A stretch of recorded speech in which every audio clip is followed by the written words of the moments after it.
할렐루야. 하나님의 크신 사랑이 우리 가운데 가득한 줄 믿습니다. 오늘 우리는 누가복음 5장 1절로 11절의 본문을 가지고 신자다움 일곱 번째 시간 이 제자라는 제목으로 하나님의 말씀을 함께 나누도록 하겠습니다. 여러분, 제자는 누구를 말할까요? 제자. 제자는요, 다른 사람을 스승으로 두고 가르침을 받는 사람이 바로 제자입니다. 그러니까 선생님은 많은 제자가 있는 것이죠. 누군가로 가르침을 받는다라면 그 사람이 제자가 되는 것입니다. 그러므로 신자는 누구의 제자가 되는 걸까요? 예수님의 제자가 되는 자가 바로 신자입니다. 자기에게 이야기하죠. 나는 신자입니다. 시작. 나는 신자입니다. 그러므로 나의 스승은 예수님이십니다. 시작. 그러므로 나의 스승은 예수님이십니다. 예수님 당시 시대에 또 다른 제자가 있었으니 다름 아닌 바리새인들이었습니다. 요한복음 9장 28절 같이 읽어봅니다. 시작. 그들이 욕하여 이르되 너는 그의 제자이나 우리는 모세의 제자니라.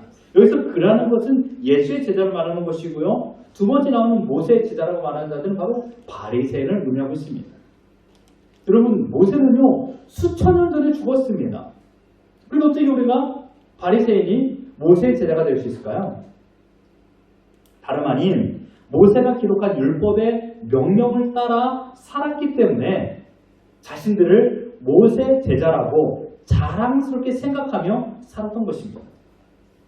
하지만 율법을 제정하신 하나님의 존재와 그 목적은 사라진 채 인간들이 율법의 형식만 강조하여 율법에 얽매이게 만들었습니다. 그래서 율법을 지키는 자와 율법을 지키지 않는 자로 구분하였습니다. 율법을 지키는 자는 칭찬받아 마땅한 사람, 율법을 지키지 않는 자는 저주받아 마땅한 사람의 그런 판단의 조건으로 율법이 사용된 것입니다. 이스라엘 백성들은 율법을 지키며 살았기 때문에 자신들이 하나님의 백성, 즉 선민이라고 생각했습니다. 그래서 하나님의 백성이니 자신들은 구원을 받았다라고 착각하며 살았던 것이죠. 하지만 이런 이스라엘 백성들에게 예수님이 오셔서 첫 번째 하신 말씀이 무엇입니까? 마태복음 4장 17절 같이 읽어봅니다. 시작. 이때부터 예수께서 비로소 전파해 계시되 회개하라 천국이 가까이 왔느니라 하시더라. 모세의 제자로 생각하며 율법에 복종하며 잘 살았다라고 생각하는 유대인들에게 예수님께서 첫 번째 하신 말씀이 바로 회개하라 이것입니다. 회개하라. 회개하라 이 말에 주는 의미는 무엇입니까? 이 말은 지금 너희는 하나님이 율법을 만드는 것도 모르고 더 나아가 율법을 만드신 하나님이 누구인지도 잘 모르고 있다라는 이 말입니다. 하나님이 왜 이 율법을 만들었는지 너희가 알고 있니? 그리고 이 율법을 만드신 하나님이 누구인지 너희 알고 있니? 이것을 말하고 있는 것이에요. 이 말을 들은 유대인들은 충격을 받았습니다. 그리고 유대인들이 말하기를 우리가 어떻게 하면 좋겠습니까? 라고 예수님께 되물었습니다. 마태복음 4장 23절 같이 읽어봅니다. 주님은 유대인들의 질문에 이렇게 답하십니다. 시작. 예수께서 온 갈릴리에 두루 다니사 그들의 회당에서 가르치시며 천국 복음을 전파하시며 백성 중에 모든 병과 모든 약한 것을 고치시니. 회당, 유대인들이 모이는 곳, 그곳에서 가르치셨습니다. 무엇을요? 천국 복음을요. 이로 인하여 수많은 무리가 예수님을 따르게 되었습니다. 25절에 보면 갈릴리와 데가볼리와 예루살렘과 유대와 요단강 건너편에서 수많은 무리가 따릅니다. 예수님을 추종하는 사람들이 많아졌던 것입니다. 그리고 오늘 본문에 이르러서 예수님께서 4명의 어부를 제자로 세우시는 장면입니다. 그 장소는 어디입니까? 가버나움, 게네사렛 호숫가입니다. 다른 말로 표현하면 갈릴리 바다입니다. 또는 디베랴 바다라고도 말합니다. 사진을 보시면 이 갈릴리 바다 이렇게 생겼습니다. 8km, 21km, 12km. 그러니까 호수인데 너무 커서 바다라고 표현했습니다. 이 호수는 많은 사람들의 삶의 터전이었습니다. 그런데 여러분, 이스라엘은 아시다시피 두 개의 큰 바다와 같은 호수가 있습니다. 바로 이 갈릴리 호수와 이 사해 바다라는 곳이 있습니다. 사해, 무엇입니까? 죽은 바다라는 것이죠. 예. 게네사렛 호숫가는 살아있는 바다였습니다. 갈릴리 호숫가는. 그래서 살아있는 고기를 잡아 생활하는 어부가 많았습니다. 그러나 이 사해 바다는 죽은 바다입니다. 그래서 너무나도 이 소금기가 가득해서 사람이 물에 들어가도 둥둥 떠 있습니다. 사진을 보십시오. 이렇게 둥둥 떠 있습니다. 이게 사해 바다입니다. 그러니 어떻게 이곳에 고기가 살 수 있겠습니까? 오로지 갈릴리 바다에서만 사람들이 고기를 잡고 살았던 것입니다. 호수가 근처이기 때문에 넓은 공터에 많은 사람들이 모여서 예수님의 말씀을 듣고 있었습니다. 근데 아마 그때 시간이 오전인 것 같습니다. 오전인 것 같아요. 마침 예수님께서 우연히 많은 배 가운데 한 배에 오셨습니다. 그 배가 오늘 본문의 주인공인 시몬의 배, 베드로의 배였습니다. 예수님은 시몬의 배에 오르시고 또 다시 가르치시기 시작했습니다. 4절에 이런 말씀을 합니다. 시몬에게요. 같이 한번 봅니다. 시작. 말씀을 마치시고 시몬에게 이르시되 깊은 데로 가서 그물을 내려 고기를 잡으라. 시몬이라는 사람은 갈릴리 출생입니다. 갈릴리에서 태어나서 어렸을 적부터 이 갈릴리 호숫가를 잘 알고 고기를 잘 잡던 어부였습니다. 하지만 그 전날 밤 무슨 일이 있었는지, 바람이 많이 불었는지, 비가 왔는지 우리는 알 수 없지만 고기를 한 마리도 잡지 못했던 것입니다. 육체적으로, 정신적으로 지친 상황입니다. 온 힘을 다하여 그물을 내렸는데 한 마리 잡지 못하니 얼마나 육체적으로 피곤하고 정신적으로 피폐해졌겠습니까? 그리고 모든 일의 마지막이 바로 그물을 씻는 겁니다. 그물을 씻었어요. 그물을 다 정리하였다라고 표현했습니다. 그러니 이제 집에 가자. 어제는 우리가 아무것도 잡지 못했으니 그물을 정리하고 집에 가서 쉬자라는 차에 예수님께서 그들에게 명령하신 겁니다. 깊은 데로 가서 그물을 내려라. 그런데 예수님의 말씀에 그들은 순종하기로 결정하고 깊은 데로 억지로 노를 저어서 갔습니다. 그리고 명령한 지점에 그물을 내렸습니다. 그 결과가 무엇입니까? 두 배에 가득 채우고 배가 가라앉힐 정도의 많은 고기가 잡혀왔다는 것입니다. 8절에 시몬이 이렇게 말합니다. 시몬 베드로가 이를 보고 예수의 무릎 아래 엎드려 이르되 주여 나를 떠나소서 나는 죄인으로소이다. 시몬의 동업자인 야고보와 요한도 이 광경을 보고 놀랐습니다. 그리고 주님은요, 이 4명의 사람을 이제부터는 고기를 낚는 어부가 아니라 사람을 낚는 어부로 내가 너희를 사용하겠다라고 말씀하게 됩니다. 4명의 사람은 배를 버리고 주님을 따랐습니다. 이것이 오늘 본문의 전반적인 내용입니다. 우리 여기서 두 가지 생각해 보길 바랍니다. 첫 번째로는 이 부분에서 우리가 제일 먼저 느낄 수 있는 것은 예수님의 따뜻한 마음입니다. 예수님의 따뜻한 마음. 예수님께서 행하신 기적 사건을 보면 공통점이 있습니다. 예수님은요, 고통 속에 눈물 속에 있는 사람들을 그저 스쳐 지나가지 않았다는 것입니다. 외로움이라는 감옥에 갇혀 살아가는 사람을 외면하지도 않았습니다. 그들의 아우성치고 자신을 돌이켜 봐달라고 말할 적에 주님은 그들을 피하지 않으셨습니다. 항상 언제나 외로움 또한 아픔이 있는 그들에게 손을 내밀어 주었고 그들을 보담아 주었습니다. 그들에게 진정한 자유를 주었습니다. 또한 그들에게 진정한 평안을 주셨습니다. 이것이 바로 주님의 성품, 바로 이 배려, consideration입니다. 배려라는 단어의 뜻이 무엇입니까? 상대방의 마음을 이해하고 보살피고 돕는 것. 이게 배려요, 배려된 행위입니다.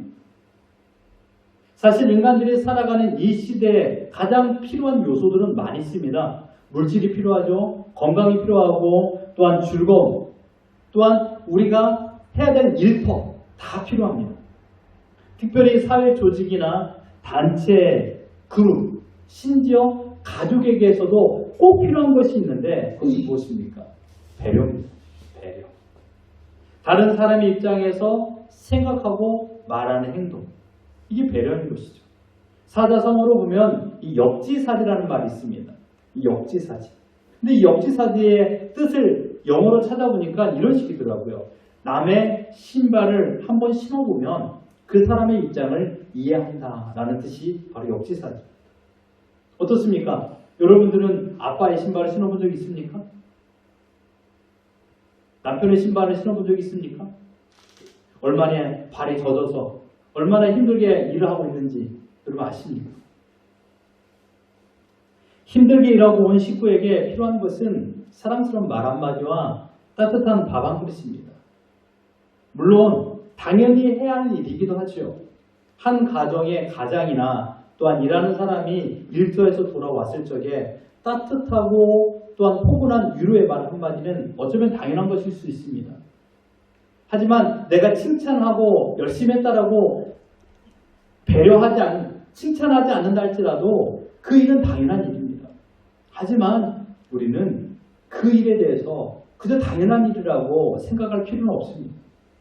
언제든지 그 수고에 잘했다라는 칭찬의 마음이 있어야 된다는 것이죠. 토마스 소웰이라는 사람이 이렇게 말했습니다.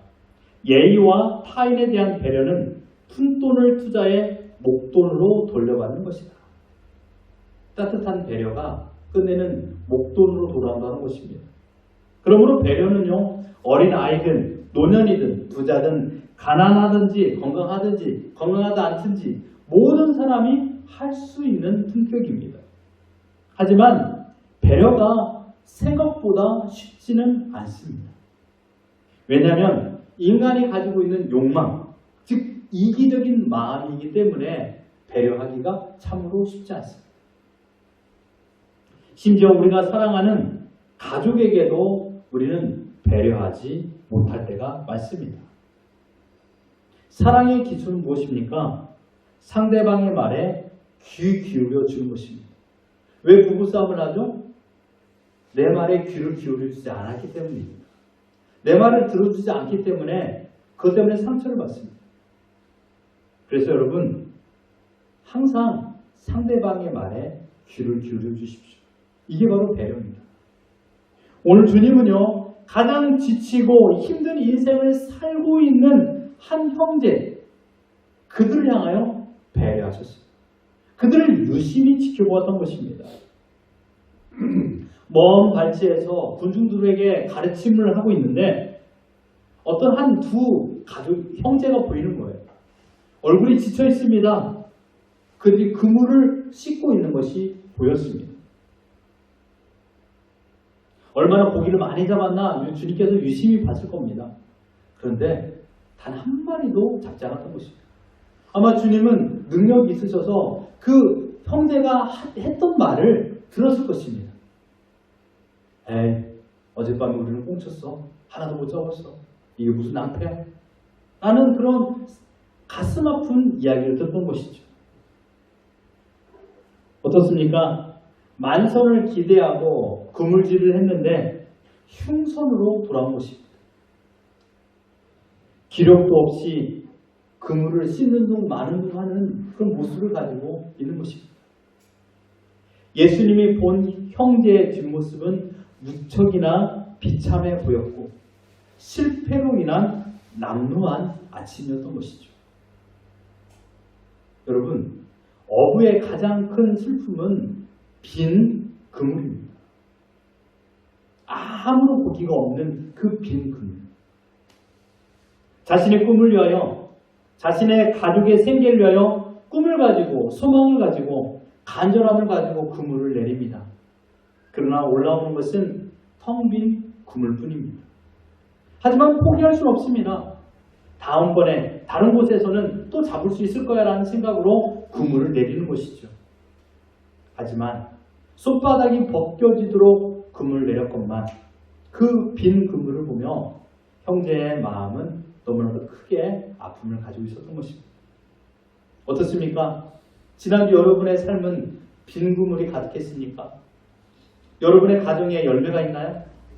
고기가 잡혔습니까? 내가 수고한 만큼의 그런 열매를 거두셨습니까? 아니면 똑같이 빈 그물이셨습니까?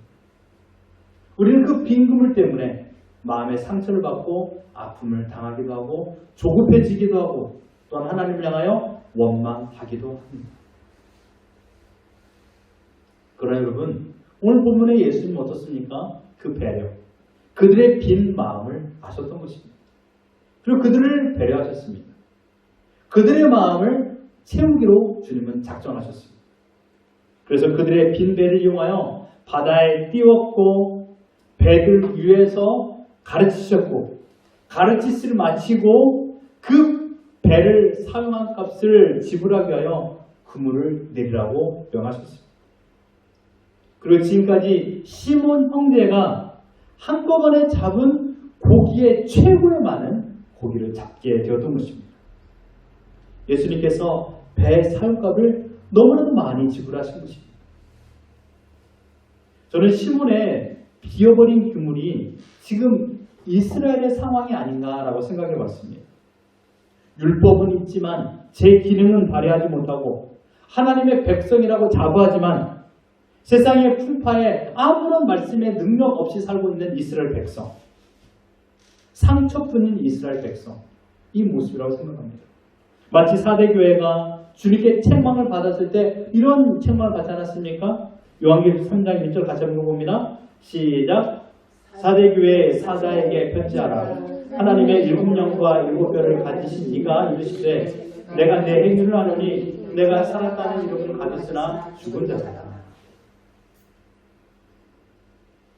고기 한 마리 살지 않았던 사해바다, 소금기가 너무 가득해서 고기가 살 수 없었던 그 바다처럼 이 사대교회, 바다처럼 보입니다. 그러나 죽은 바다인 것처럼 사대교회, 교회처럼 보이지만 죽은 교회. 이스라엘 백성, 선민이라고 생각하지만 하나님의 뜻을 저버린 채 살고 있는 죽은 백성인 것입니다. 이름만 있는 이스라엘은 사실 살아있는 갈릴리 호숫가가 아니라 죽은 사해 바다와 같은 모습입니다. 그러나 예수 그리스도께서 이 땅에 오셔서 하셨던 일은 무엇입니까? 가난한 자에게 복음을, 포로된 자에게 자유를, 눈먼 자에게 다시 보게 하심을 허락하여 주신 것입니다. 그래서 그 가난한 자, 포로된 자, 눈먼 자들을 제자로 삼아서 그들에게 열매 맺을 수 있는 생명력 있는 인생으로 탈바꿈시켜 주신 것입니다. 그 놀라운 역사를 눈으로 목격하고 시몬 형제가 밤을 새우며 그물을 했지만 한 마리도 잡지 못한 그 그물로 찢어질 정도로 많은 그물을 잡은 그 현장을 목격하고 그들은 주님 앞에 엎드리게 된 것입니다. 어떻습니까? 사실 우리 인생이 시몬 형제처럼 빈 그물만 가득하지 않습니까? 밤을 나처럼 열심히 일했습니다. 새벽 별을 보고 일어나 저녁달을 보고 집에 돌아오기도 합니다. 내가 수고한 만큼의 수입이 있으면 좋겠지만 빈손의 쓸쓸함은 내일에 대한 소망까지 앗아가기도 합니다. 우리도 매일 소망 없이 헤매며 살았던 자들이었습니다. 미래가 보이지 않는 남루한 인생을 살았던 자들이 우리의 모습이기도 합니다. 하지만 시몬 형제를 만나고 그들을 배려하고 그 주님의 능력 앞에 그들이 무릎을 꿇고 고백하였을 적에 예수님께서는 그들을 제자로 삼아 주셨습니다. 시몬 형제의 아침은 피곤과 우울 그 자체였지만 주님을 만나고 그들의 인생이 쨍하고 해가 뜨게 된 것입니다. 어떻습니까? 우리 인생, 아니 지난주 여러분의 삶이 쨍하고 해가 뜨셨습니까? 아니면 매일마다 지치고 피곤한 그런 인생이었습니까? 여러분, 이 4명의 제자, 이 4명의 제자의 이 사람들, 갈릴리 시골 청년의 이름, 지금 우리들이 너무나도 많이 사용하고 있는 영어 이름 아닙니까? 피터, 존, 앤드류. 그 주님을 만나고 인생이 바뀌고 너무나도 많은 사람들이 이제는 주님의 제자가 이 이름을 그대로 사용하여서 쓰기를 원하고 있습니다. 무너져버린, 그래서 소망이 없는 이 땅에 주님께서 오셨습니다. 그리고 우리 흉선이 아닌 만선이 가득한 기쁨을 느끼도록 주님께서 우리를 제자로 불러주신 것입니다. 그리고 천국에서 한 영혼을 찾아 주님께 돌아오면 천국에서 잔치가 벌어진다는 그 위대한 역사 가운데 쓰임받는 제자로서의 인생을 살게 되었습니다. 무너져버린 남루한 인생에 주님이 찾아왔고 우리 또한 주님으로 말미암아 암울함에서 벗어나 참된 감격을 느끼며 살아갈 수 있는 인생이 되었던 것입니다. 나의 처지를 아시고 배려해 주시는 주님이십니다. 용기를 주시고 격려해 주시는 주님이십니다. 주님이 우리의 주인이 되어 주십니다. 그리고 우리 주인이 나의 인생을 책임져 주신다라고 약속하여 주셨습니다. 그래서 우리는 해야 될 일이 정해졌습니다. 주님의 말씀에 순종하고 열심히 그물질하는 것입니다. 주님의 말씀에 순종하여 열심히 그물질하는 것, 이게 제자의 삶입니다. 제자, 여러분들이 나가서 주님의 이름을 증거하고 복음을 증거하는 것, 그것도 큰 주님의 제자로서의 사명이에요. 그보다 더 앞서서 우리의 사명은 주님의 명령에 순종하여 여러분의 터전에서 열심히 그물질하는 것, 이게 제자다움의 삶입니다. 전에도 말씀드렸지만 여러분들이 땅끝까지 가서 복음을 증거하나 그 일을 감당할 수 있는 제자가 있고 그렇지 못한 제자도 있습니다.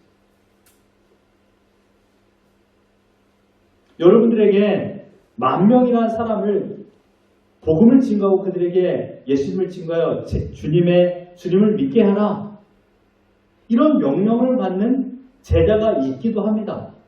없다고는 할 수 없습니다. 누구나 다 그런 건 아닙니다. 보편의 제자는 다른 게 아니에요.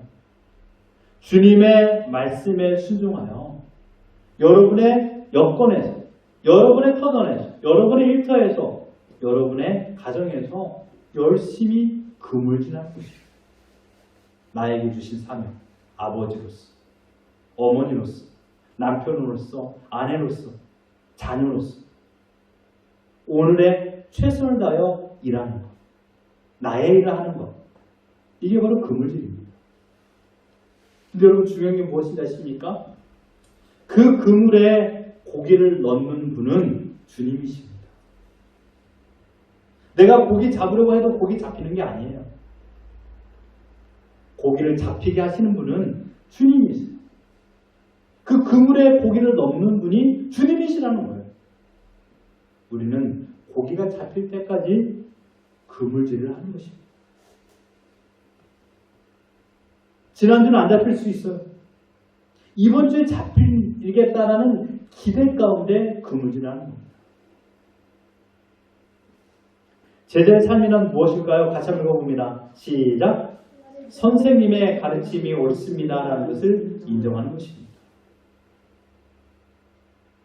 내 생각이 중요하지 않습니다. 선생님의 생각이 중요합니다. 선생님만 따르는 자가 바로 진정한 제자입니다. 그래서 제자가 되는 삶을 살아가는 최고의 적은요, 내가 제자로서 삶을 살아가는 것의 최고의 적은 다름 아닌 내 자신이에요. 우리의 선생 되시는 예수님을 따르지 않게 만드는 존재가 상대방이 아니라는 것이에요. 내 자신.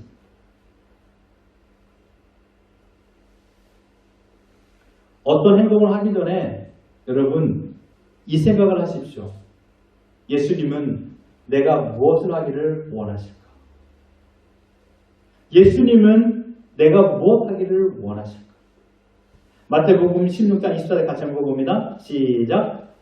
이에 예수께서 제자들에게 이르시되 누구든지 나를 따라오거든 자기를 부인하고 자기 십자가를 지고 나를 따를 것이니라. 여기서 자기를 부인한다. 이 말이 바로 선생님 내 생각은 틀렸습니다. 선생님 생각이 옳습니다. 라는 것이 자기 부인입니다.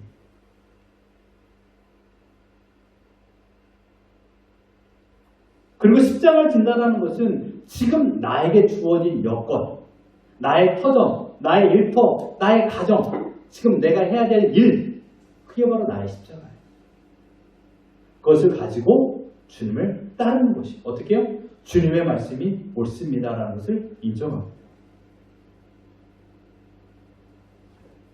이 문장을 기억하십시오. 예수님, 내가 무엇하기를 원하십니까? 다른 것이 아니라 주님의 제자로서 내가 무엇하기를 원하십니까? 예수님이 원하는 삶을 살아가는 자가 바로 제자입니다. 그러니 언제나 어떠한 상황이든지 예수님은 내가 무엇하기를 원하실까를 생각하십시오. 앞으로 우리 인생이 어떻게 될지 아무도 알 수 없습니다.